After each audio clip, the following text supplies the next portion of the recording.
Greetings, sir. This is Abhinandan Jain, and I'll be explaining the case of Muhammad Ahmad Khan versus Shah Banu Begum. So, this case was decided in the Supreme Court of India. Citation was AIR 1985 SC 19945. Date of judgment was 23 April 1985. There was a constitutional bench of five justices who decided this case. Justice Y.V. Chandrachud, Justice Mishra Ranganath, Justice D.A. Desai, Justice O. Chinappa Reddy, Justice E.S. Venkataramaiah. Petitioner was Muhammad Ahmad Khan and respondent was Shah Banu Begum and others. Now we look into the facts of the case. सो मोहम्मद अहमद खान और शाह बानो बेगम की शादी 1932 में हुई and out of their marriage 5 children are born, 3 sons and 2 daughters. In 1975, when Shah Bano was 62 years old, she was kicked out of her house along with all the 5 children without any prior notice or financial support. 1978 में उन्होंने एक petition file की अपने husband के against in the court of judicial magistrate under section 125 of CRPC. इस petition में उन्होंने argue किया कि उन्हें ₹200 का डिज़र्व्ड मेंटेनेंस भी नहीं मिल रहा है जो कि उन्हें मिलना चाहिए. And she also requested that the maintenance should be increased from ₹200 to ₹500 because she has also the custody of all the 5 children along with her. Maintenance के प्रोसेस से एस्केप करने के लिए मोहम्मद अहमद खान ने अपनी वाइफ को ट्रिपल तलाक दे दिया बिकॉज मुस्लिम पर्सनल लॉ ये अलाउ नहीं करता है कि डाइवोर्स के 3 महीने बाद तक इद्दत पीरियड रहता है, उसके बाद आप अपनी वाइफ को मेंटेनेंस दो.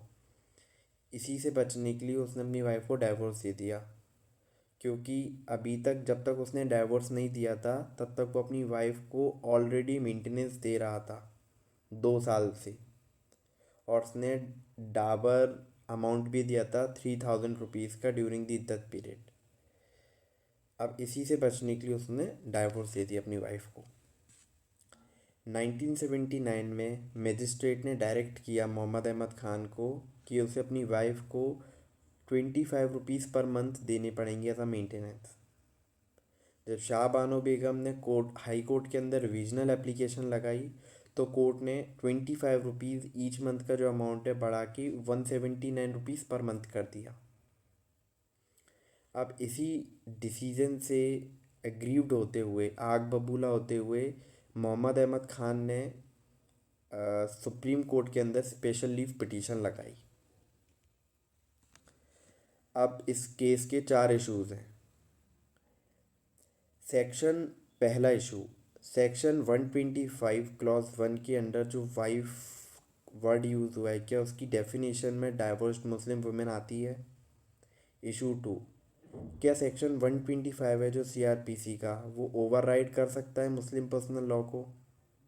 इशू 3, क्या मुस्लिम पर्सनल लॉ और सेक्शन 125 ऑफ CRPC में ये एक कॉन्फ्लिक्ट है regarding the obligation of husband to pay maintenance even after the divorce?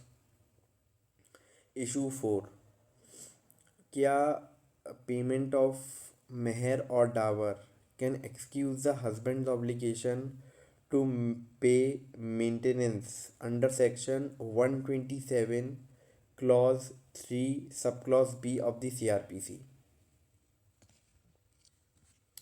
अब इसमें जो पिटिशनर था मोहम्मद अहमद खान, उसकी तरफ से आर्ग्यूमेंट्स, उसने कहा कि there is no concept of maintenance under Muslim personal law, जो कि मैं पहले भी बता चुका हूँ, आफ्टर द इद्दत पीरियड, क्योंकि वो पिछले 2 साल से ऑलरेडी ₹200 एज अ मेंटेनेंस दे रहा था. दूसरा आर्ग्यूमेंट, उसने ये बोला कि वो मेहर अमाउंट या फिर डावर अमाउंट 3,000 रुपीज़ ऑलरेडी दे चुका था ड्यूरिंग द इद्दत period, and it should be counted as a maintenance, replacement of maintenance under the Muslim law. तीसरा आर्ग्यूमेंट, उसने कहा कि जो सिविल कोर्ट है वो, उनके पास अथॉरिटी नहीं है कि वो मुस्लिम वुमेन को मेंटेनेंस ग्रांट कर सकें under the Muslim personal law शरीयत एप्लीकेशन एक्ट 1937। उसका बेसिकली ये आर्ग्यूमेंट था कि सिविल कोर्ट्स के पास वो अथॉरिटी नहीं है कि वो मुस्लिम वुमेन को मेंटेनेंस ग्रांट कर सकें under Muslim personal law, with उसका नाम है मुस्लिम पर्सनल लॉ शरीयत एप्लीकेशन एक्ट 1937। उसने ये भी बोला अपने चौथे आर्ग्यूमेंट में कि जो सेक्शन 125 है सीआरपीसी का, वो बहुत कॉन्ट्राडिक्टरी है नेचर में, क्योंकि वो बात करता है maintenance for parents, children and wifes even after the divorce, which goes against the very nature of Muslim personal law. क्योंकि मुस्लिम पर्सनल लॉ में डाइवोर्स के बाद मेंटेनेंस का बस इद्दत पीरियड तक मेंटेनेंस का कॉन्सेप्ट है, उसके बाद नहीं है। पर जो सेक्शन 125 है सीआरपीसी का, वो डाइवोर्स के बाद भी बात करता है मेंटेनेंस की। अब रिस्पोंडेंट शाहबानो बेगम की तरफ से आर्ग्यूमेंट्स, उसने कहा एक हारमोनियस इंटरप्रिटेशन होना चाहिए between the CrPC and the Muslim personal law, क्योंकि जो मुस्लिम पर्सनल लॉ है वो अगर अलाउ नहीं करता तो वो प्रोहिबिट भी नहीं करता मेंटेनेंस देना इद्दत पीरियड के बाद। दूसरा आर्ग्यूमेंट, उसने कहा जो मेहर या डावर का जो कॉन्सेप्ट है वो टोटली डिफरेंट कॉन्सेप्ट है मेंटेनेंस से, और वो एज अ कवर यूज़ नहीं होना चाहिए कि मैं मेंटेनेंस नहीं दूंगा। अगर आपने डावर दे दी है तब भी आपको मेंटेनेंस देना पड़ेगा। शाहबानो बेगम ने ये भी क्लेम किया अपने आर्ग्यूमेंट में कि वो अपने लेट 60s में है और उसके पास 5 चिल्ड्रन की कस्टडी भी है, तो उससे भी उसको मेंटेनेंस की जो नीड है वो हाईलाइट होती है उसकी लाइफ में। Now we move on to the judgment which is given by the Supreme court.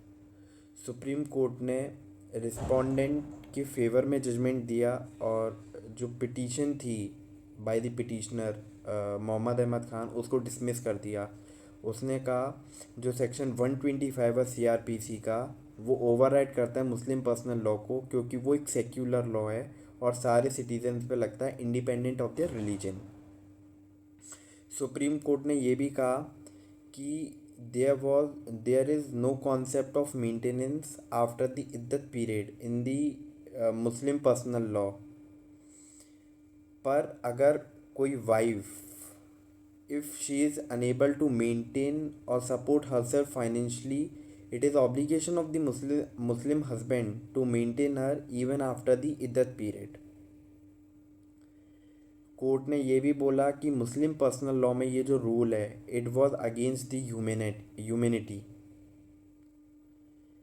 Court ने ये भी बताया कि जो डावर या मेहर का जो अमाउंट हस्बैंड के द्वारा दिया गया ड्यूरिंग द इद्दत पीरियड वाइफ को, it will not exempt the husband's obligation to maintain और pay maintenance to the wife even after the इद्दत पीरियड।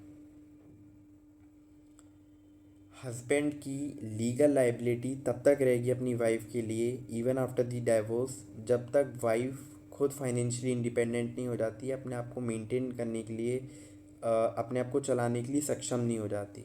ये कोर्ट की जजमेंट थी। But there was a twist in it. जब ये court का जजमेंट आया 1985 में, इसके तुरंत बाद कांग्रेस की government under the prime minister Rajiv Gandhi एक लेजिस्लेशन लेकर के आते हैं जिसका नाम था Muslim women protection of rights on divorce act 1986, to appease Muslim male voters and to pursue vote bank politics और अपीजमेंट के लिए वो ये एक्ट लेकर के आए। और उन्होंने ये इसमें बताया कि जो मुस्लिम मेल है उनको डाइवोर्स के बाद केवल इद्दत पीरियड तक वाइफ को मेंटेन करना पड़ेगा, which was against the Supreme Court judgment, जिसमें सुप्रीम कोर्ट ने बोला था जब तक वाइफ फाइनेंशियली इंडिपेंडेंट नहीं हो जाती या लाइफ टाइम हस्बैंड को वाइफ को मेंटेन करना पड़ेगा। इसकी अगेंस्ट कांग्रेस गवर्नमेंट ये लेजिस्लेशन लेकर के आई, जिसमें मुस्लिम मेल को केवल इद्दत पीरियड तक ही वाइफ को मेंटेन करना पड़ेगा, एंड इद्दत period is after the 3 months after the divorce. Divorce के 3 महीने तक इद्दत पीरियड रहता है, तब तक ही अपनी वाइफ को मेंटेन करना पड़ेगा। ये था कांग्रेस गवर्नमेंट की लेजिस्लेशन में विच was against the Supreme court, और उसको ओवरराइड कर दिया। Thank you sir.